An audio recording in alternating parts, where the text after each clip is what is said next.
Olha só, hoje eu estou aqui com ele que é, certo, o meu entrevistado dessa tarde, e eu estou muito feliz, como eu disse, eu estava preocupado porque eu queria entrevistar, eu tô com umas ideias meia doidas, vocês sabem que eu gosto de chamar a atenção do público, eu gosto de fazer aquele negócio muito montadinho, bonitinho, organizadinho, não é comigo.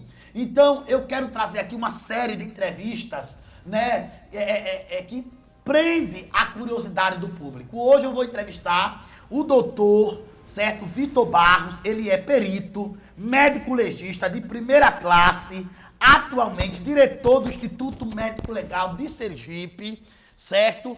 E ele vai responder para mim e para você que está em casa algumas dúvidas, algumas curiosidades. Eu estou também ainda à procura de um, eu não sei falar o nome, como é que fala? Tantanaclospista, que é da funerária. Aí, tá vendo? Não ia falar nunca. Tanatoplaxista. Oh, falei, meu produtor. Falei. Então, eu quero trazer aqui um tanatoplaxista, certo? Um agente de funerária, eu acho que é assim, né, que fala. E no dia que eu trazer ele, eu quero trazer aqui um caixão, viu? Eu quero alugar um caixão aqui no estúdio, que eu quero abrir o programa saindo dentro do caixão. Eu gosto de chamar a atenção do povo.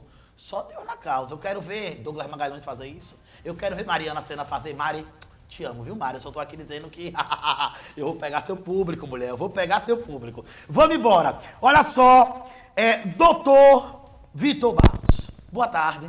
Boa tarde. Eu quero dizer pro senhor, com todo respeito, certo? E claro, nessa hora eu tenho que ter cuidado, meu produtor, porque o cara, ele é polícia, além dele ser doutor médico, eu já vi ali que nessa área ele é, né? Ele é polícia também, que ele tem distintivo, tudo direitinho, então tem que ter cuidado para não sair algemado. O sangue de Cristo tem poder. Mas me diga uma coisa, doutor. Por que, ainda não tem nada a ver com minhas perguntas, ainda não cheguei nas perguntas, mas é uma curiosidade minha. Por que todo mundo que trabalha assim nessa área, de legista, de funerário, de não sei o quê, tem assim, né, essa cara assim muito séria, não sei o quê. O senhor, quando o senhor chega assim, dá vontade de correr, porque o senhor é muito sério, assim, além do meu pai do céu. Porque, antes do senhor trabalhar nessa área, o senhor já era todo sériozão assim, desse jeito aí? Rapaz, eu acho que é o dia a dia que a gente vivencia, né? A gente, no nosso dia a dia, a gente acaba lidando, né, com a escória do mundo, né? As mazelas, né, que todo mundo aí está acostumado a ver, acaba indo para lá para a gente fazer ou exame cadavérico, ou lesão corporal, ou violência sexual. Então a gente, com o passar do tempo, isso vai, queira ou não queira, mexendo um pouco, né? Com o nosso interior, e aí a gente vai aos poucos ficando um pouco mais frio. Acho que isso aí é uma característica que é comum a todos nós. Exato. Doutor, já que o senhor já entrou nessa parte aí, eu já vou começar lhe perguntando, o que faz um médico legista? Assim, só uma pinceladazinha aí, porque vem outras perguntas aí durante, né, a nossa entrevista mais profunda. Mas assim, só na pinceladazinha assim por cima, o que é que faz um médico legista? Bom, para falar o que é um médico legista, primeiro a gente precisa saber qual é a função. Sim. Né? Todo delito, ele precisa, para ser averiguado, ele precisa ter provas, né? Então, pelo próprio Código Processual Penal, toda vez que houver um delito, né, vai ser imprescindível a presença do perito para que pegue aquele vestígio e transforme numa prova. Então, a perícia, o perito médico legista, ele vai ser o responsável de transformar aquele corpo de delito, seja ele um cadáver, seja ele um vivo, como você mostrou agora há pouco, né, um rapaz que foi agredido. Então, a gente tem aquela evidência de que houve uma agressão, só que a gente precisa materializar aquilo dali em um laudo pericial, e aquilo vai virar uma prova. Aquela prova vai ser incorporada nos autos e vai para a justiça. Então, a função do médico legista, ele é transformar o corpo de delito numa prova, né? Então, o médico legista, ele atua diretamente com o ser humano, seja ele vivo ou morto. Muito bem.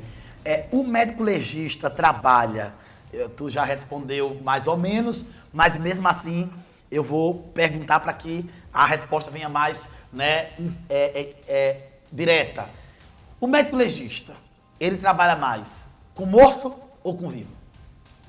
Olha, bem interessante a sua pergunta. Por mais que as pessoas associem sempre o IML com morto, né, a nossa estatística, e assim como a estatística dos IMLs do restante do país, a gente pode aferir que a quantidade de vivos é muito maior do que de morto, certo? Interessante. Sim.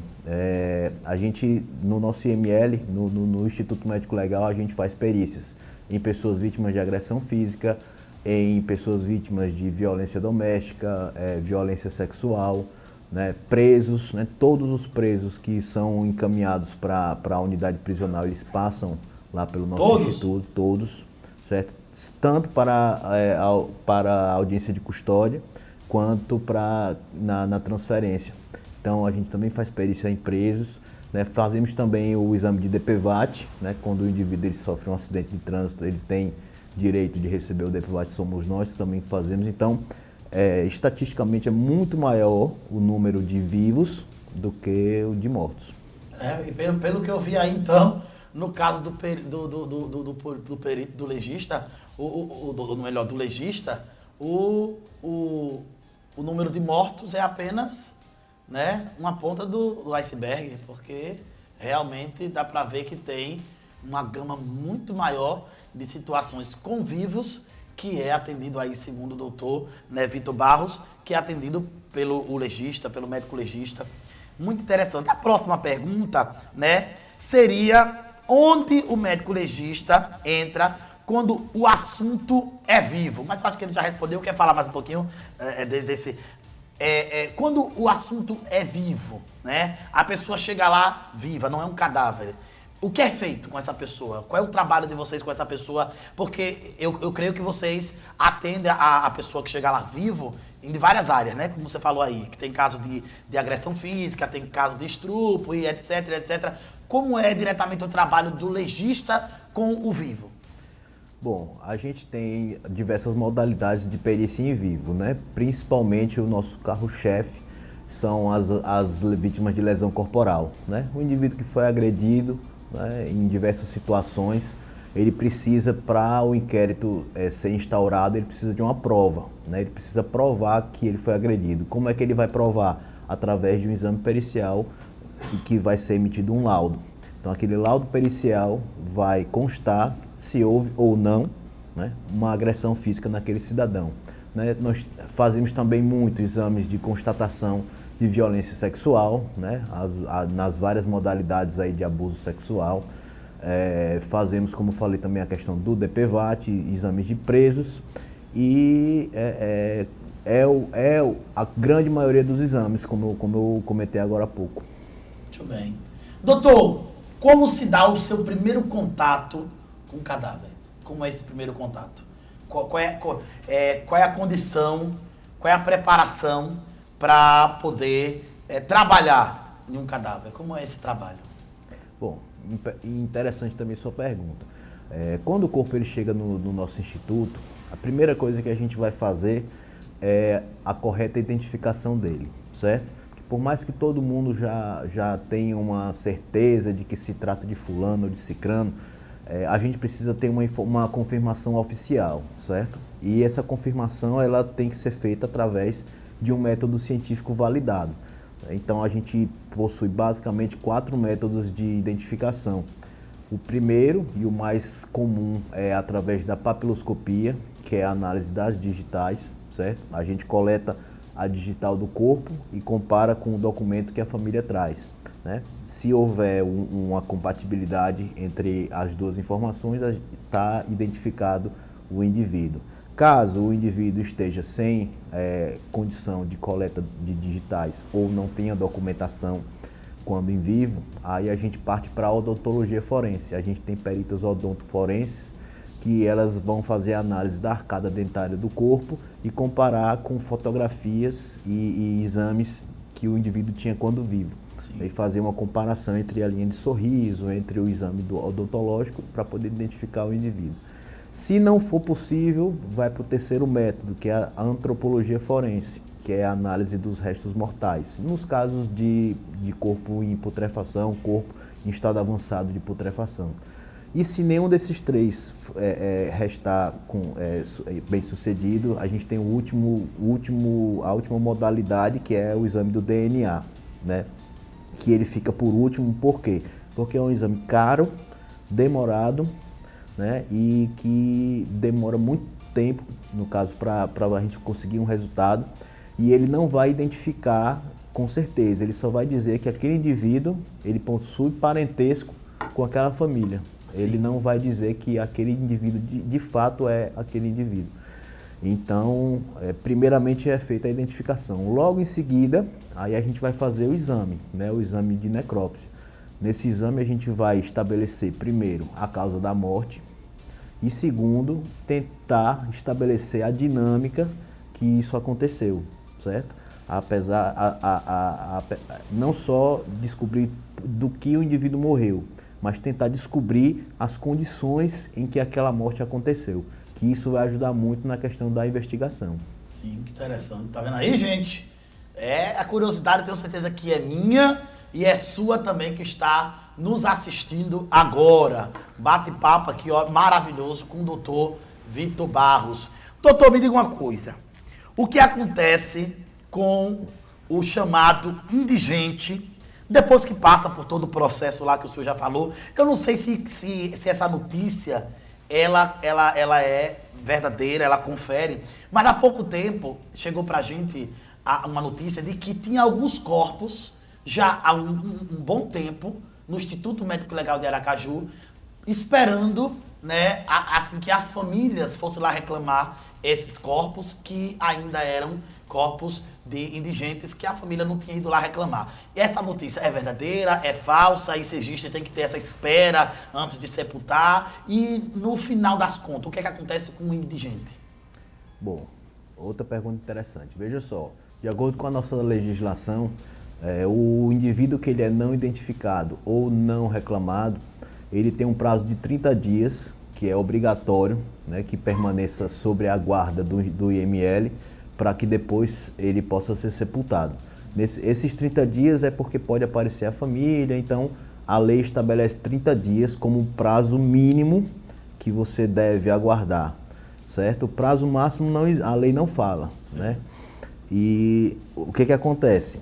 A gente, quando assumimos a direção em 2019, a gente recebeu essa incumbência do secretário, e nesse momento haviam 27 corpos que jaziam nas geladeiras. 27? 27 corpos que jaziam nas geladeiras de períodos aí imemoriais, inclusive de anos.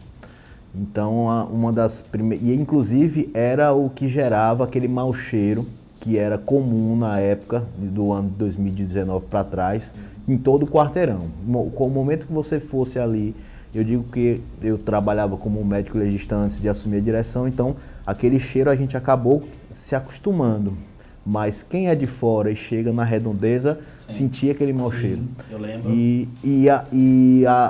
O responsável por esse mau cheiro eram esses corpos que jaziam lá sem previsão nenhuma de sepultamento. Então, fizemos nesse momento uma força-tarefa, né, juntamente com o com o cemitério São João Batista. Nós conseguimos fazer uma escala de sepultamento e pedimos uma autorização judicial, analisamos cada caso e todos os corpos, depois que foram coletados digitais, material para DNA, protocolados, a gente sepultou todos, né? E temos guardado os registros, caso alguma família apareça, a gente tem lá material para poder analisar. E aí a gente estabeleceu esse prazo da lei, dos 30 dias. Então hoje a gente fica 30 dias com o corpo. Se não tiver nenhum parente, nenhum reclamante, a gente ou encaminha ele para doação, que a lei faculta a doação de faculdades, ou a gente encaminha para o sepultamento, certo? Então o corpo ele não costuma passar mais do que 30. Às vezes pode passar até mais.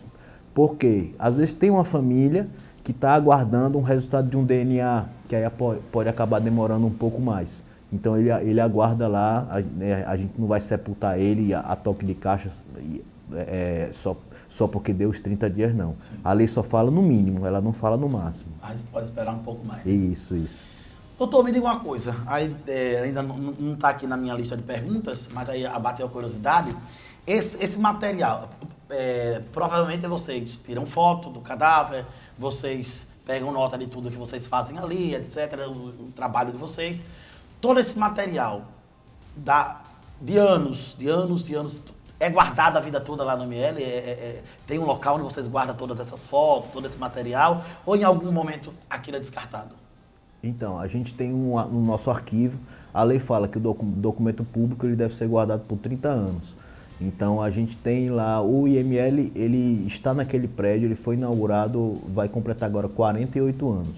Né? Então, a gente tem no nosso arquivo físico, né, guardado lá nas pastas e nos fichários, material de longa data prévia. A gente só de 2015 em diante é que começou a digitalizar. Sim. Com o advento da tecnologia, né? Hoje tudo é digitalizado. A gente até guarda o físico, mas a gente tem uma cópia digitalizada guardada no servidor. Mas muitas vezes chegam requisições de tribunais de justiça ou mesmo de delegacias remetendo a exames de perícia de 2001, 2002. Aí a gente tem que ir no arquivo físico, fazer a procura manual e encaminhar. Muito bem.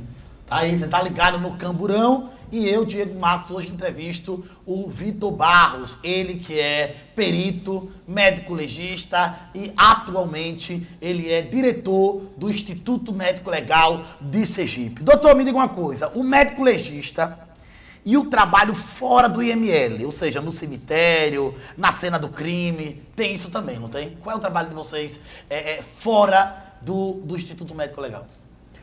Então, nós realizamos as exumações, né, a pedido da justiça ou a pedido da autoridade policial, quando um corpo, a gente precisa sepultar esse corpo para poder fazer alguma análise.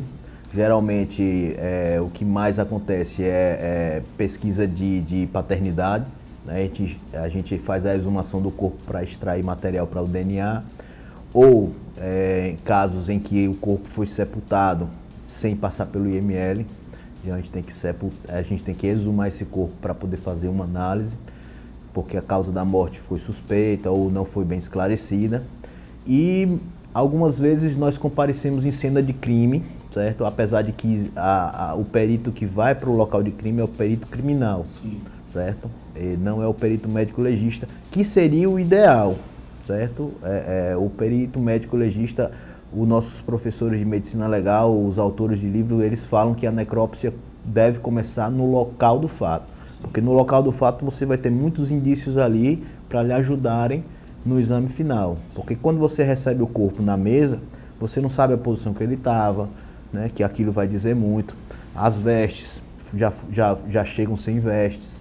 Então a gente fica muito prejudicado no nosso exame. O ideal é que a gente tivesse um quantitativo bem maior de médicos para que a gente fosse também para os locais de crime e encaminhasse para a base e os médicos da base fizessem a necrópsia baseado com o que o médico do local já fez uma prévia. Seria, digamos assim, o ideal, né?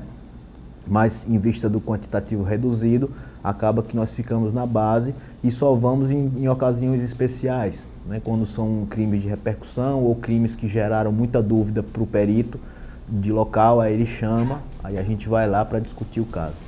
Aí, tirando nossas dúvidas, doutor Vitor, eu sei que o senhor já deixou claro aqui, né, no nosso bate-bola, que chega um momento que tem aquela frieza de tanto que vocês trabalham na área, tanto que trabalha com o caso, mas eu tenho certeza que qualquer cidadão que esteja me assistindo neste momento, meu produtor, né? Eu não vou dizer quem está ali mexendo na barba atrás da câmera, porque ele também está no mesmo barco, né? Trabalha na área, mas qualquer cidadão que está fora dessa área, que não sabe do que acontece, faria essa pergunta. Talvez seria uma das primeiras perguntas.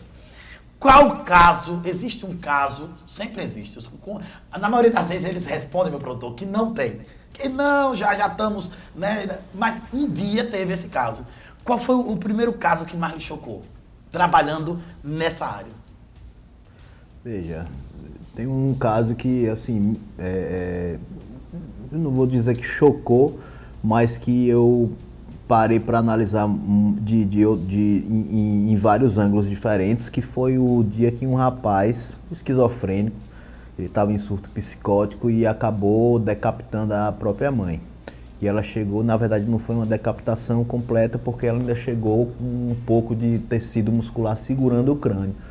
Né? E assim, você via a comoção popular, né, das pessoas querendo linchá-lo, matá-lo. Mas aquilo me fez pensar o seguinte: a gente quando julga, né, aquele indivíduo por uma atitude que ele tomou, a gente julga baseado no entendimento comum, numa cabeça sã, sim, digamos, né? Mas ele estava em pleno surto psicótico, então ele não tinha noção do que ele estava fazendo. Na cabeça dele ali era um inimigo, era um monstro, enfim, a fantasia dele é que vai dizer. Mas naquele momento eu vi como as coisas são relativas, né? Para nós que temos a graça de Deus, de termos uma saúde mental, né, assim digamos, né, no padrão de normalidade, nós temos nossas mães como pessoas do nosso bem-querer, do nosso amor, jamais faríamos isso. Mas aí esse indivíduo ele já tem uma visão totalmente transtornada, né, da figura materna. Então aquilo me fez pensar bastante. Eu acho interessante também, meu produtor e doutor Vitor, que aí, enquanto ele estava me respondendo aqui a pergunta, aí vem umas coisas assim na minha cabeça. Interessante é que, no caso desse caso aí, por exemplo, que ele falou, né? Desse moço com os transtornos mentais, que acabou decapitando a própria mãe e tal. E não só esse, outros casos também. Eu fico imaginando ele, por exemplo, recentemente tivemos aquele caso, não sei se passou pelo senhor, mas eu creio que passou, o caso da menina que foi estrupada e encontrada morta lá no Santa Maria, né? Aí eu fico imaginando, já que ele disse que passa por ele o cadáver e passa também o criminoso, eu fico imaginando a cabeça do profissional recebendo o cadáver, né? Essa menina ou essa mulher ou esse homem morto, às vezes de maneira bárbara, e tendo também que atender o assassino, né? É pancada, né? É verdade. Esse é um dilema que a gente vive diariamente e a gente compartilha esse dilema com o pessoal da saúde também. O pessoal da saúde muitas vezes está ali numa troca de tiros, muitas vezes o policial ele é baleado e o criminoso também é baleado, e vão os dois para o mesmo hospital. Sim. Então o colega, eu digo porque também sou cirurgião geral, já tive que prestar assistência tanto para bandido quanto para policial. E esse dilema a gente acaba levando também na medicina legal. É de pensar, né, meu produtor? É de ficar assim meio que parado no tempo.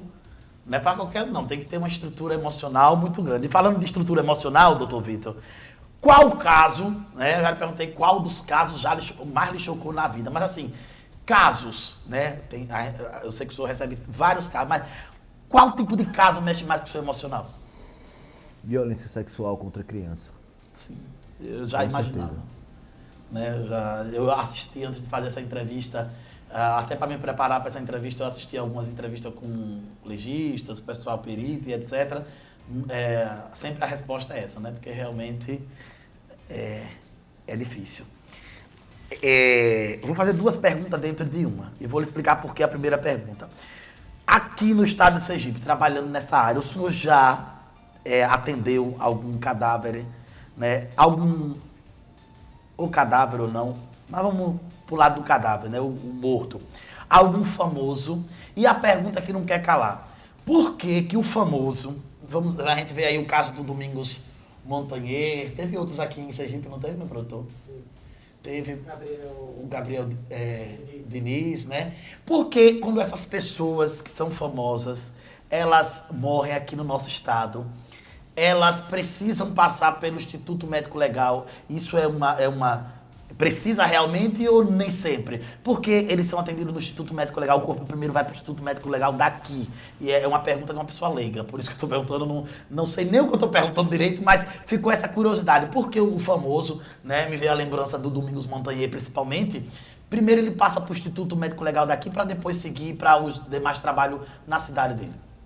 Bom, toda morte suspeita ou morte que aconteceu em decorrência de uma ação externa, certo? Seja uma vítima de arma de fogo, seja uma asfixia, afogamento, enforcamento, qualquer coisa que não seja doença tem que ir para o IML, seja famoso ou seja um indivíduo sem nenhuma notabilidade social. Mas tem que ser o ML do estado que ele veio a óbito? Sim, por quê? Porque como o crime ocorreu na nossa comarca, então é a delegacia da comarca que vai ficar responsável pela investigação. E nós, do IML de Sergipe, prestamos serviço às delegacias de Sergipe. Sim. Então, se o Domingos Montanha, que foi vítima de afogamento, foi para o IML. Gabriel Diniz foi vítima de um acidente aeroplano, de uma aeronave, foi para o IML.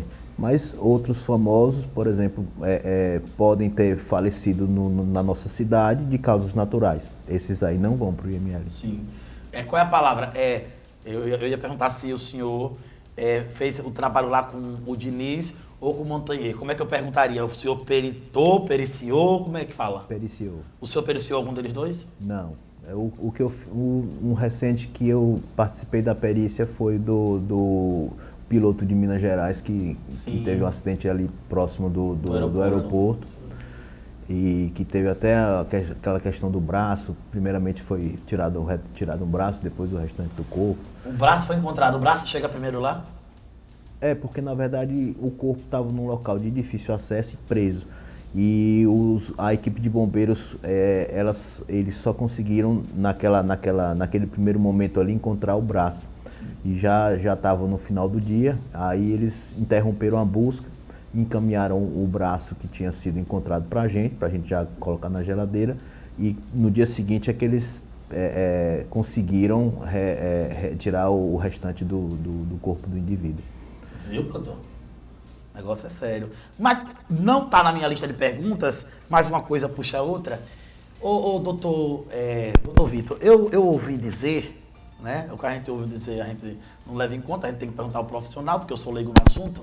Uma pessoa que não morreu, amputou um braço, uma perna.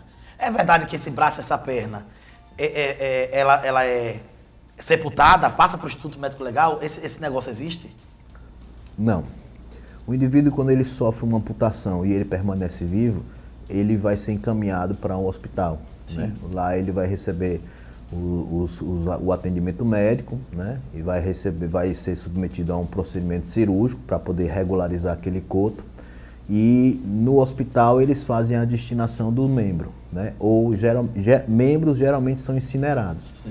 Então é o próprio hospital que se encaminha de dar destino para esse membro. Agora, se essa amputação foi por causa de um acidente ou uma arma branca, depois o indivíduo vai no nosso instituto, vai fazer uma perícia e ele vai trazer essa documentação do hospital, constando que ele foi feita a amputação e tal, e aí a gente vai colocar aquilo no laudo do mesmo jeito.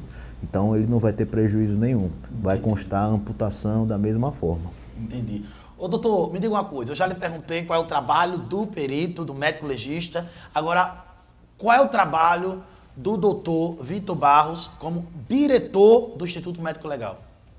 Rapaz, apagar incêndio 24 horas por dia. A gente, assim, a direção ela é responsável para ficar mais fácil de entender. Toda requisição que chega de perícia chega no nome do diretor. E o diretor designa a equipe que vai realizar. Então, assim, seja de qualquer tipo de perícia, os delegados, as autoridades policiais, os juízes, eles encaminham para o nosso instituto no meu nome, diretor do IML e tal.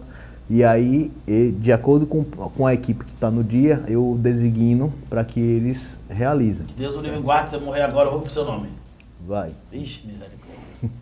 Deus é Pai. E aí, assim, a minha atribuição é coordenar toda essa equipe, que a gente tem não só os médicos legistas, nós temos os agentes técnicos de necrópsia, que inclusive tem um aqui, um nosso coordenador, George, que ele está aqui com a gente. Que em breve, se ele permitir, a gente bota ele na nossa cadeira também. Temos os agentes técnicos de necrópsia, temos papiloscopistas, temos a equipe de apoio, que são os motoristas, os padioleiros, técnicos de raio-x, o pessoal do administrativo. Então, todo esse pessoal ele é coordenado pela direção, né? Então, a gente fica responsável pela guarda, pelo envio dos laudos e pela gestão de escalas, fazer o serviço fluir, né? Toda aquela organização. Muito bem. Doutor, me diga uma coisa, o diretor, ou melhor, particularmente, uma pergunta agora particular. O Victor Barros, não o doutor, o Victor Barros, leva os casos para casa ou consegue no final do turno, no final do dia, se desligar totalmente dos casos? Isso agora falando do seu psicológico, emocional. No início eu levava na mente. Sim. No início eu levava, na verdade, na mente e levava os rascunhos para fazer em casa. Vixe, meu pai do céu. E aí, assim, inclusive eu tinha uma máquina fotográfica cheia de fotos inclusive meu filho acabou uma vez pegando essa máquina. Oh, meu Deus. Enfim, mas hoje eu consigo, eu já consigo separar, tanto mentalmente como não levo trabalho para casa, acabo chegando em casa mais tarde, mas eu deixo resolvido tudo lá. Que isso prejudicava muito, inclusive minha relação familiar. Né? Eu ficava somatizando aquilo e acabava transferindo um pouco para a família. Minha esposa, no caso, na época me alertou e eu percebi isso e comecei a mudar de atitude e hoje em dia não levo mais. Muito bem. Doutor, vou fazer uma pergunta um pouquinho não, acho que muito particular e talvez para o senhor que trabalha na área, a pergunta mais delicada que eu preparei para lhe fazer no programa de hoje. Né? Na verdade, eu nem preparei, veio na mente agora e eu vou lhe fazer essa pergunta. Digamos, né, tomara que não aconteça tão cedo, falece um parente do médico legista, né? No caso, ele pode fazer essa perícia ou o aconselhável é ele não se envolver no recebimento ali do corpo do parente? Bom, nesse caso aí existe a suspeição, né? Quando você tem uma relação, seja ela qual for, com a vítima, com o periciado, você não é indicado que você faça a perícia justamente porque quando você envolve emoção, você pode acabar fechando sua visão para outras possibilidades. Mas essa palavra que o senhor falou, não é indicado, mas se o senhor quiser, pode? Pode, não existe vedação. Sim. Fica a critério do perito. Entendi. Mas o perito pode alegar suspeição.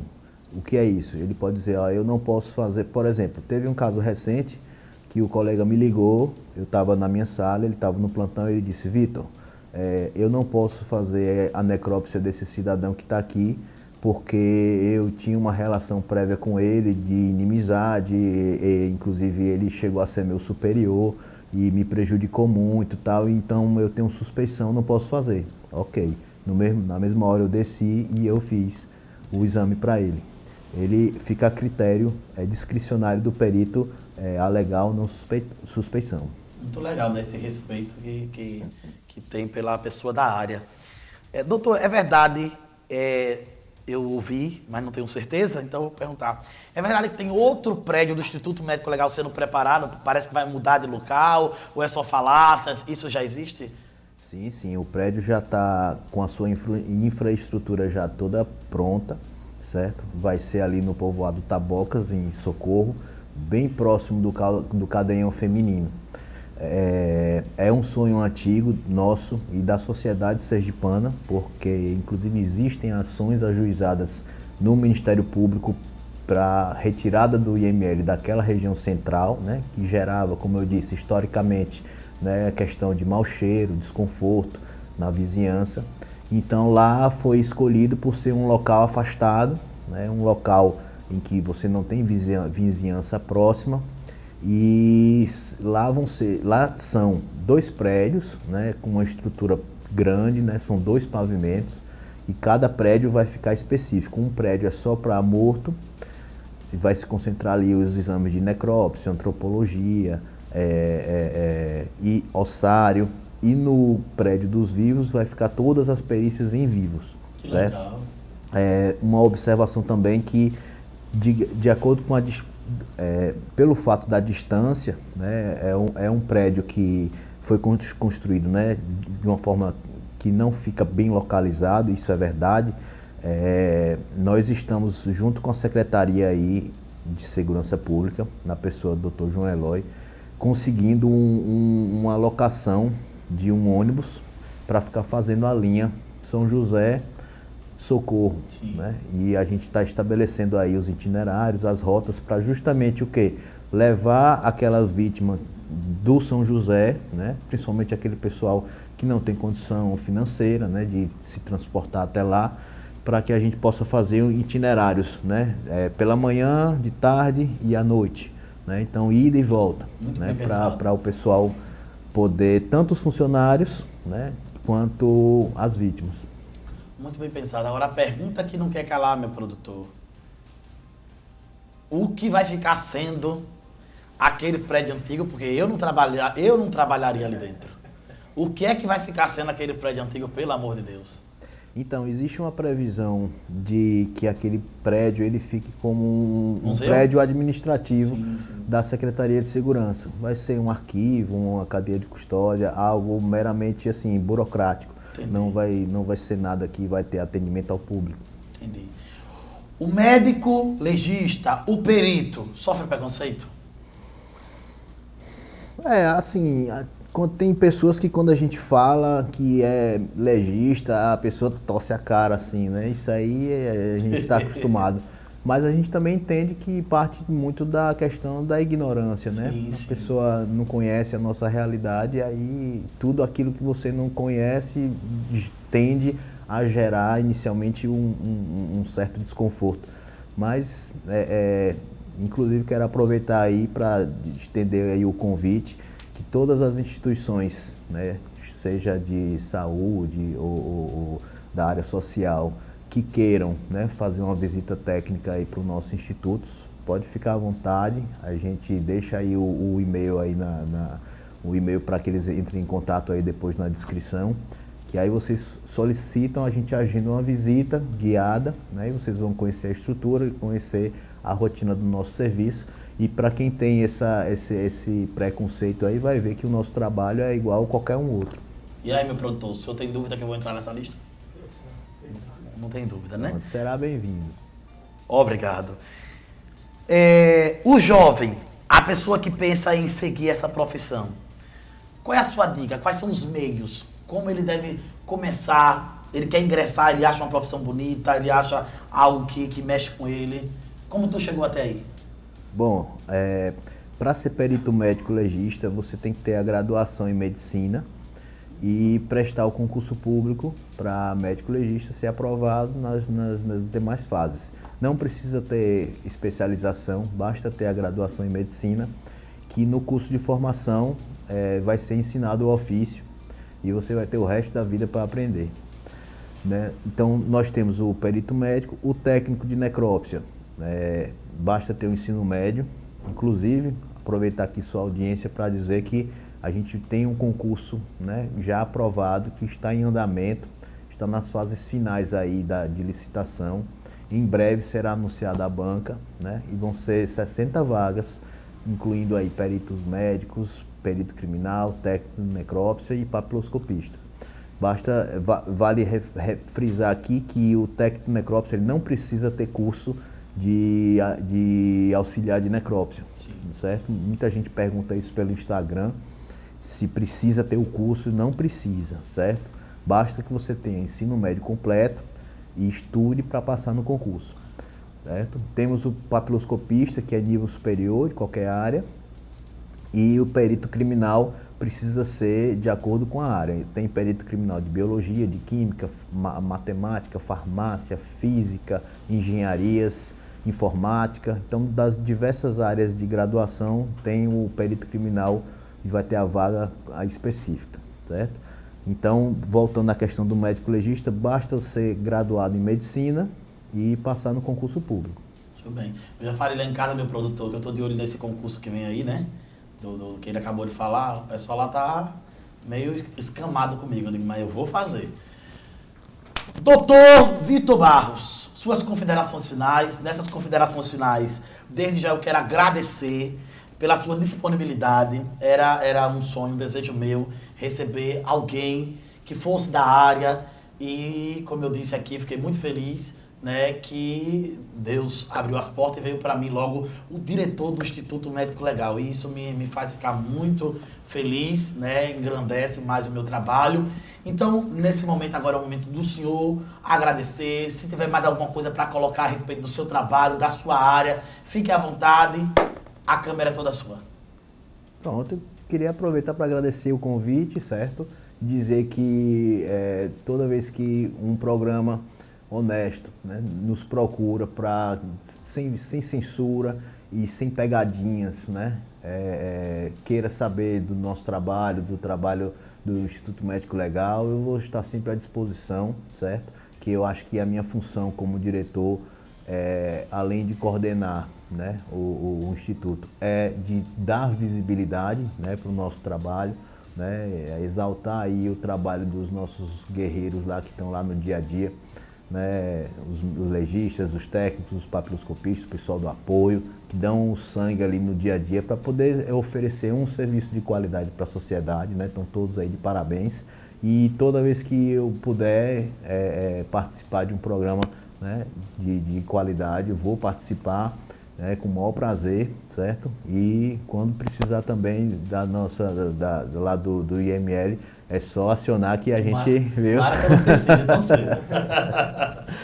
Doutor Vitor, muito obrigado mais uma vez. Valeu. Deus abençoe o senhor, sua equipe, e que você que está em casa tenha aprendido mais, tirado suas dúvidas. E nós vamos ficando por aqui, grato por esse, né, profissional tremendo que nós recebemos aqui hoje, grato pela sua audiência, grato pelo nosso dedinho de ouro, o nosso produtor que está ali na técnica. E na próxima semana, às 15 horas, na segunda-feira, nós estamos de volta. Tchau, pessoal. Acabamos de apresentar O Camburão, seu programa policial, diferente de tudo que você já viu. Botando pra quebrar com a bandidagem, cobrando das autoridades e mostrando o que os outros programas não têm coragem de mostrar. O Camburão. Ao vivo, no Facebook, Instagram, no YouTube e pelo canal Converte TV Web. O Camburão. Apresentação Diego Matos.